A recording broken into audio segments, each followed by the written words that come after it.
Hey, what y'all doing out there? What y'all doing out there? What y'all doing out there? Hey, you already know who it is, Mr. Power Move oh 06, B Woods. Hey, today I'm coming to you with no L13. Hey, the topic of the day is this: not being financially literate is hurting relationships, marriages, and families. And I'm going to break it down to you in the shortest form that I can. Brother, be brief, brother, be brief. But however, this is a topic that we do not like to talk about.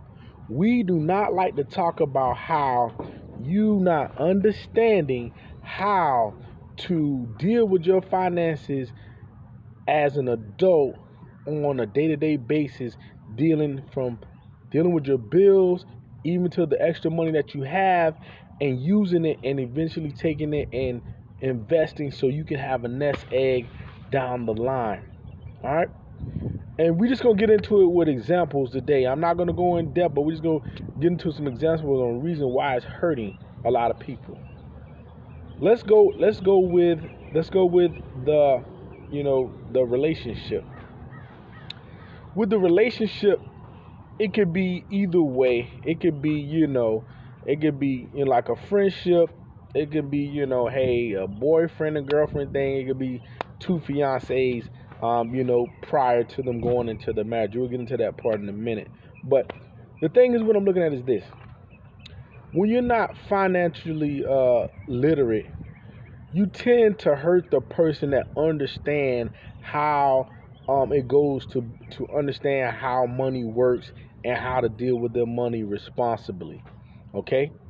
And when I say that, you have to prioritize what means the most of what's necessity, separate necessity from luxury, and separate what type of income that you actually have coming in. You know, some key things I want you to take out of this is this: the person that is very savvy with maintaining financial discipline, by i.e.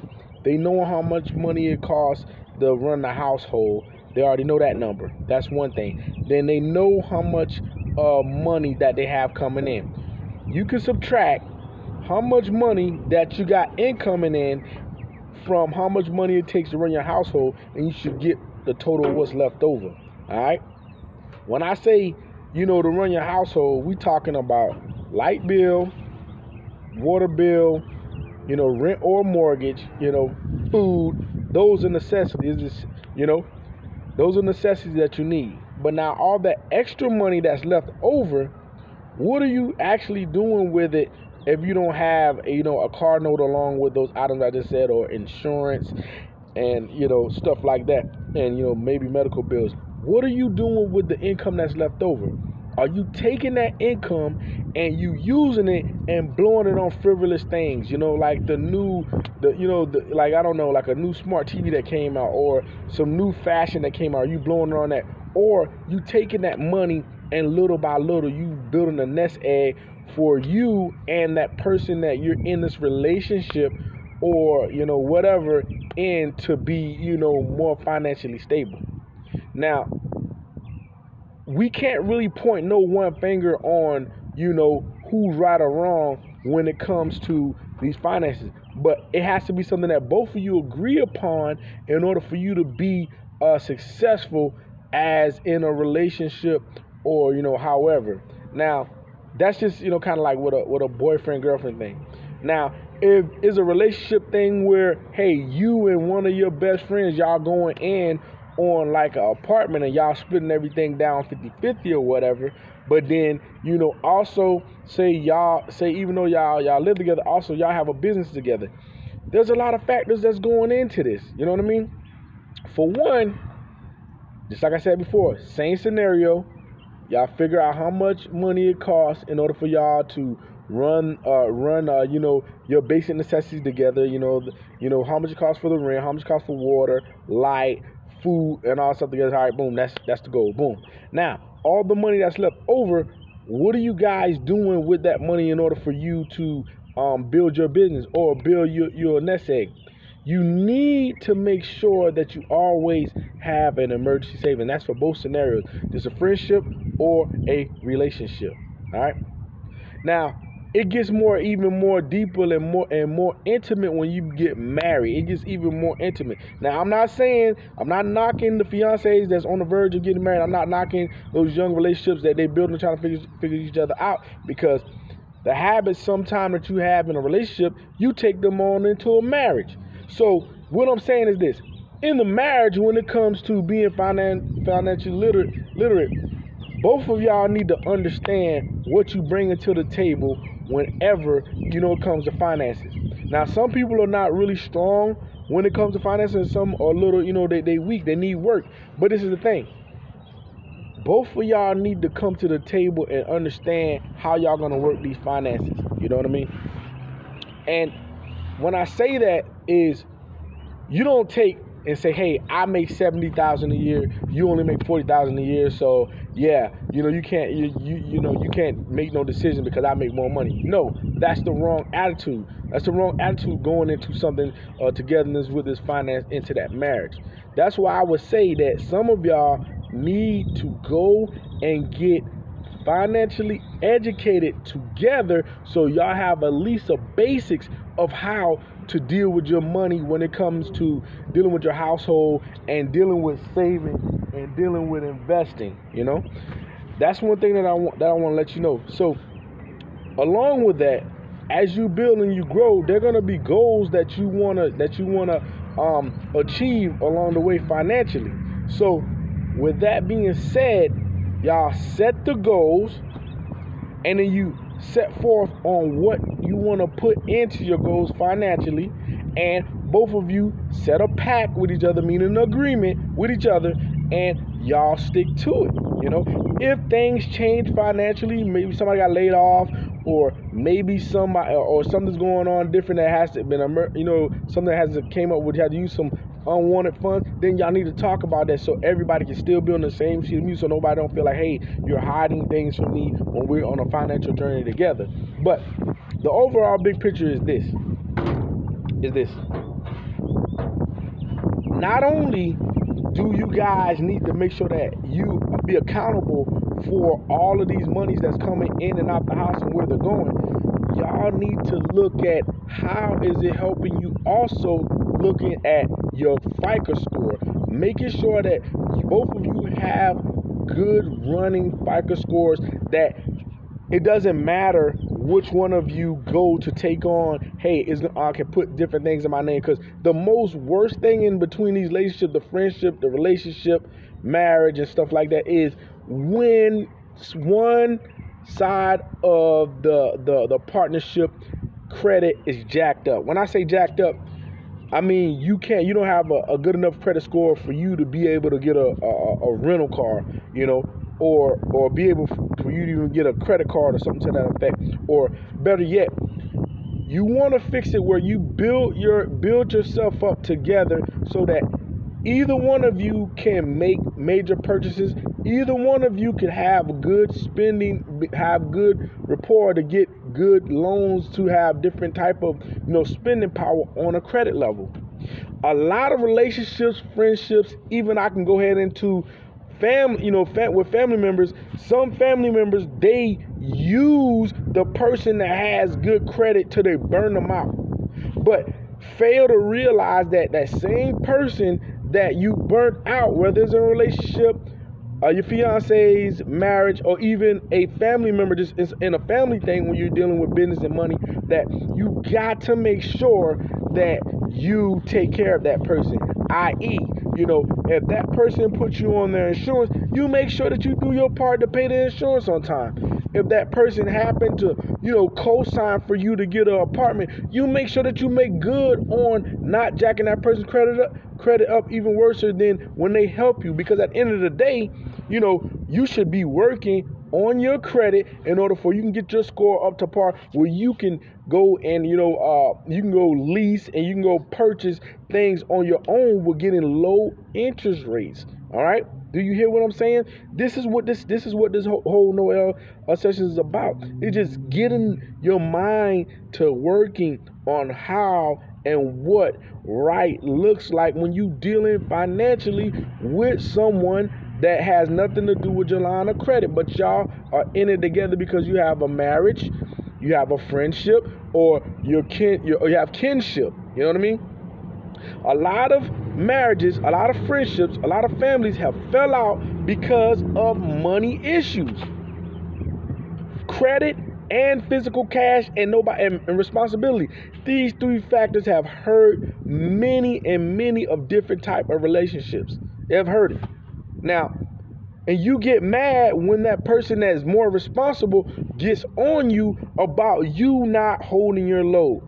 Hey, you got to be accountable here. There has to be some accountability here of where we going with this vehicle of, being financially stable. And hey, if you're not savvy in the area, get you some help. Get you some help. They got experts out here.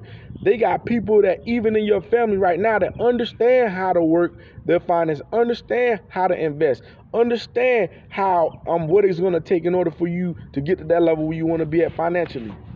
Stop making the excuses. Stop taking the L's and just keep taking the L's and think it's fine to be an L. Let me tell you something. Every one of you have been born to be great in this life.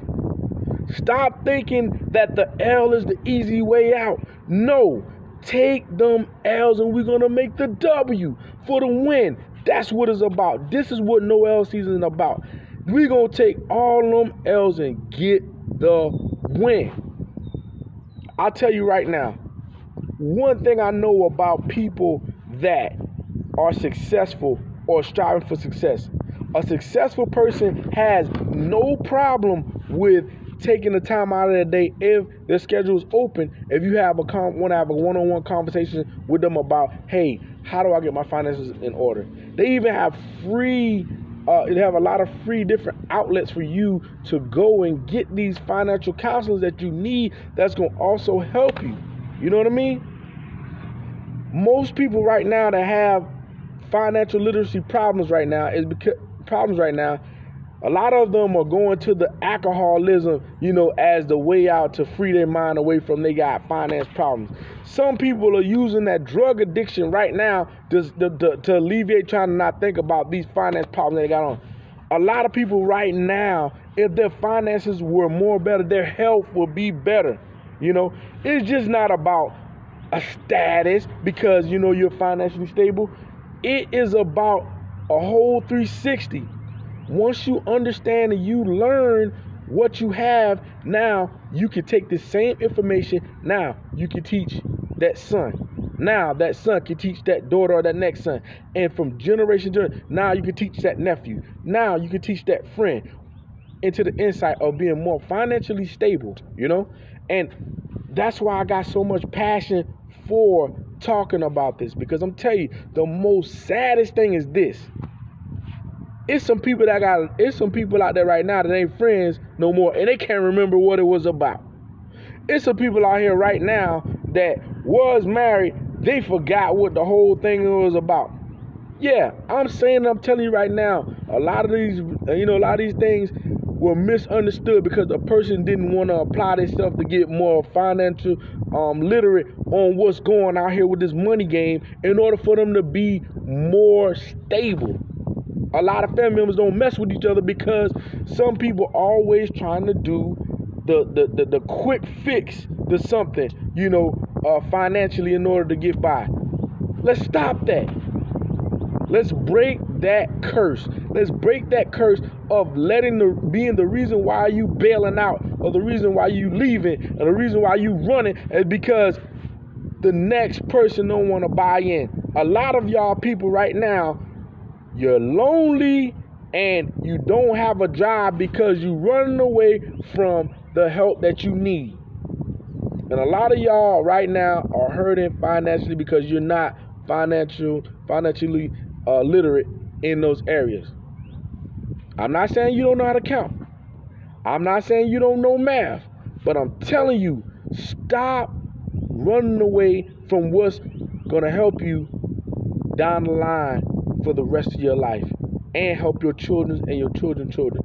So with that being said, I wasn't gonna come in and do this no soapbox, but I had to let y'all understand a lot of people are running from this. And I tell you right now, I know some of y'all thought like, man, no, that ain't what it is. Let me tell you something. When you and a person that you go into something with are all in and y'all serious and you're really trying to build, you build a foundation just like how you build a foundation. Then you come up, then you put the frame up, then you put the roof and do all the other stuff and, close it in and whatnot like that. And, I might be kind of off because I'm not, a carpenter, but in my mind, I know that the concept goes along towards that. That's the same thing when you building, to be great together and sharing and cohabiting each other's space. Okay?